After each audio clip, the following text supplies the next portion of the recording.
주의 말씀 보겠습니다. 우리 신명기 28장 15절에서 24절의 말씀을 보도록 하겠습니다.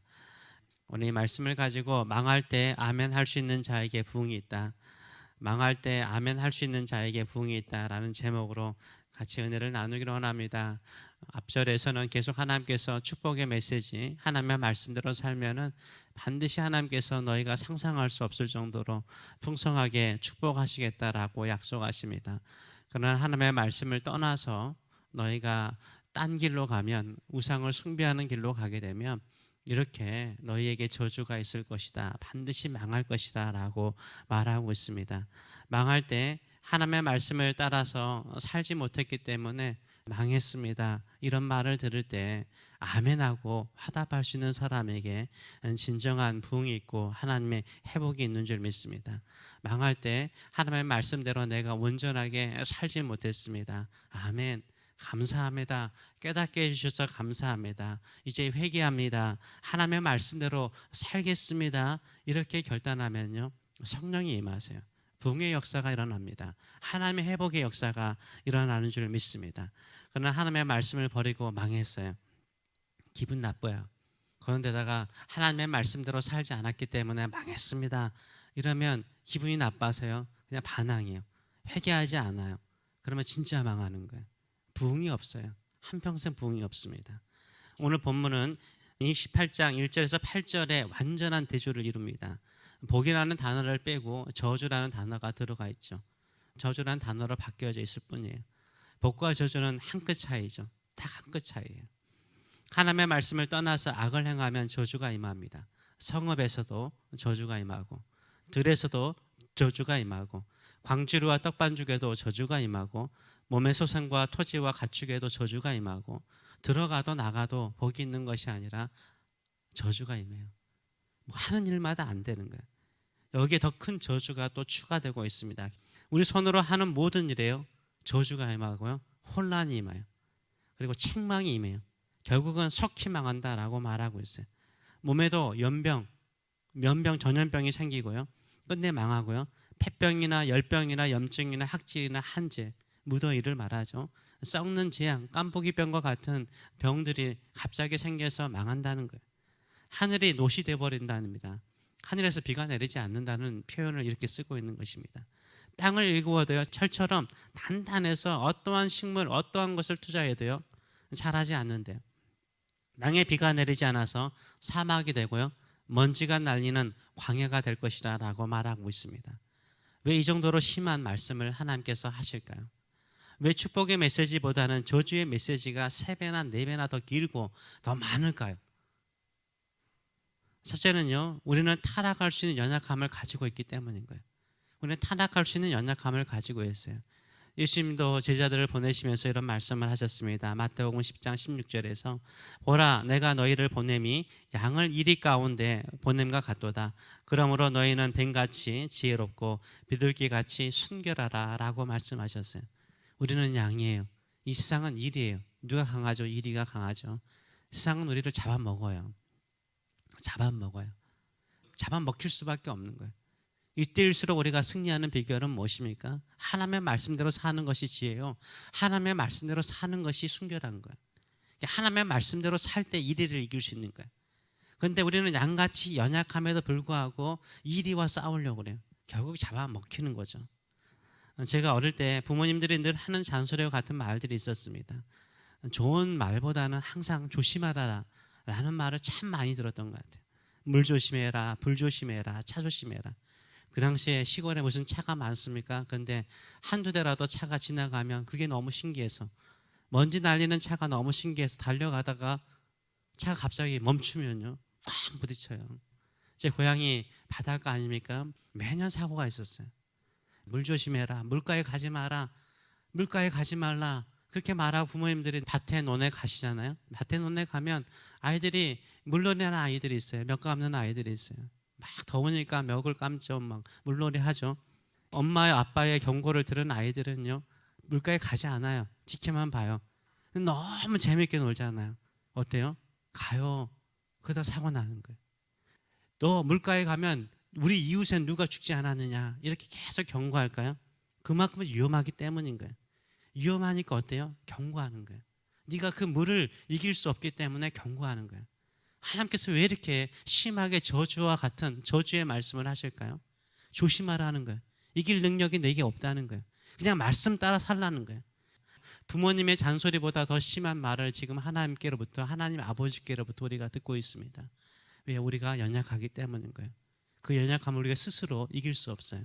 주의 말씀을 따라 살아갈 때 모든 것을 이기는 줄 믿습니다. 둘째로는 왜 이렇게 엄한 경고를 하십니까? 회개하고 돌아오기 위해서요. 회개하고 돌아오기 위해서요. 계속해서 말씀하시는 것이 뭡니까? 하나님을 떠나서 말씀을 떠나면 결국 망한다는 거예요. 반드시 망한다는 거예요. 하나님의 백성은 하나님만을 섬겨야 된다는 거예요. 하나님의 말씀대로 살아야 된다는 거예요. 하나님만을 의지하며 살아야 된다는 거예요. 하나님 따라하면 너 망한다는 거예요. 왜요? 우리가 세상에 속한 사람이 아니기 때문인 거예요. 세상은 세상에 속한 사람을 좋아하지만 우리는 하나님께 속한 사람, 하나님의 백성이기 때문에 세상에 미움을 받는 거예요.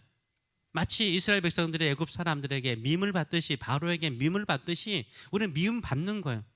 하나님의 백성은 하나님이 말씀하신 대로 하나님의 백성답게 살아야 잘 되는 거예요. 근데 세상에 들어가서 우리가요, 망해요. 거의 실컷해요. 세상에 소망 두지 말라는 거예요. 세상에 미련 두지 말라는 거예요. 미련 두고 소망 두면 안 된다는 거예요. 이제는 네가 소망을 두고 정말로 살아야 될 것은 뭐냐? 하나님 한 분밖에 없다는 거예요. 너 이렇게 망할 거니까 미련 두지 말라는 거예요. 전혀 미련 두지 말라는 거예요. 오직 하나님 한 분만을 믿고 의지하며 살라라고 주께서 지금 말씀하시는 거예요.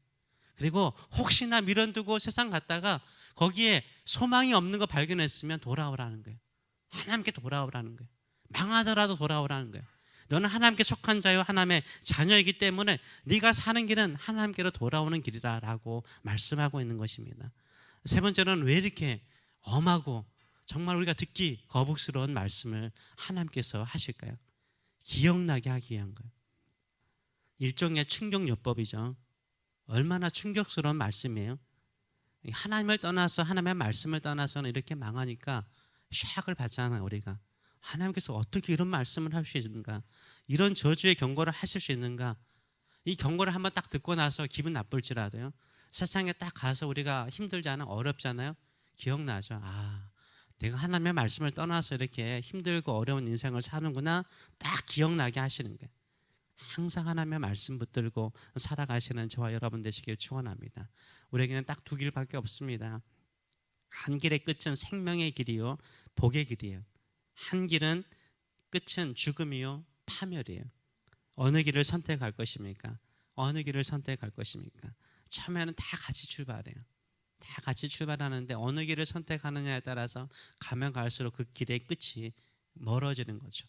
천국과 지옥이 멀어지듯이요, 인생의 길이 멀어지기 시작합니다. 우리의 인생은요, 우리 스스로 우리 자신을 복되게 할 수 없어요. 신명기 28장은 끊임없이 말하는 게 뭡니까? 누가 우리를 복되게 한다고요? 하나님께서 우리를 복되게 하는 거예요. 하나님께서 우리를 복되게 하기 때문에 우리 스스로를 복되게 하려고 하면 망하는 거예요. 하나님의 말씀과 하나님만을 의지하면 하나님께서 반드시 때가 되면 복되게 하여 주실 줄 믿습니다. 그 믿음을 가지고 생명의 길, 하나님이 축복하시는 길을 향하여 나가시는 저와 여러분 되시길 축원합니다. 예수님께서는 마태복음 7장 13절과 14절에서 이렇게 말씀하셨습니다. 좁은 길로 들어가라. 멸망으로 인도하는 문은 크고 그 길이 넓어 그리로 들어가는 자가 많고. 그렇죠? 다 세상 사람들이 가는 길로 다 가기를 원해요. 왜냐하면 믿음의 길로 걸어가면, 말씀의 길로 걸어가면 힘들어 보이거든요. 너무나 좁아 보이거든요. 다 그렇게 살지 않거든요. 그런데 주께서 말씀하시기를 생명으로 인도하는 문은 좁고 길이 협착하대요. 힘들대요. 그러나 찾는 이가 적지만 생명의 길이에요. 영생의 길이에요. 축복의 길인 줄 믿습니다. 우리가 믿음의 길, 생명의 길, 말씀의 길, 하나님께서 만들어 놓으신 그 축복의 길을 향하여 돌진해 나가시는, 걸어가지도 말고요, 돌진해 나갑시다. 하나님 한번 믿더라도 돌진하듯이 힘써서 주님 믿고 주님 의지하고 주께 기도하고 주님 바라보시는 저와 여러분 되시길 축원합니다. 하나님께서 우리에게 크신 은혜 베푸실 줄 믿습니다. 기도하겠습니다. 살아계신 하나님 아버지, 신명기 28장에 1절부터 읽을 때에는 말씀을 따라 살면 이런 복이 있을 때 할 때는 우리의 얼굴에 미소가 있었습니다. 그러나 가면 갈수록 하나님의 말씀을 떠나서 살면 너 이런 저주가 있다, 이런 파멸이 있다, 이런 멸망이 있다라고 말할 때에는 왜 이렇게까지 말씀하십니까? 우리는 그냥 좋은 것만 받고 싶습니다. 이렇게 저주에 가까운 말은 듣고 싶지 않습니다. 라는 생각을 할 때가 많습니다. 그러나 이 세상에 사는 것이 양이 이일대 가운데 들어가는 것과 같습니다. 우리는 세상에 잡혀 살고 세상의 노예가 되고 세상이 우리를 놀려먹는 그런 존재가 되지 않기를 원합니다. 우리는 세상에 속한 자들이 아니라 하나님의 백성이요 하나님의 자녀입니다. 하나님이 축복하시는 그 길, 하나님께서 복을 주시는 그 길, 하나님께서 안전하게 지키시는 그 길, 하나님께서 우리를 통해서 크신 일을 이루시는 그 길을 향하여 나가는 믿음의 성도들 되게 하여 주시옵소서. 우리가 혹시나 세상에서 잘못하였습니까? 회개합니다. 용서하여 주시고 사하여 주시고 회복시켜 주시고 부흥의 역사를 경험하게 하여 주시고 이제는 세상의 육신의 사람이 아니라 성령의 사람이 되어서 성령과 함께 주의 뜻을 이루는 저희들의 인생들 될 수 있도록 축복하여 주시옵소서. 감사드리며 예수님의 이름으로 기도하옵나이다. 아멘.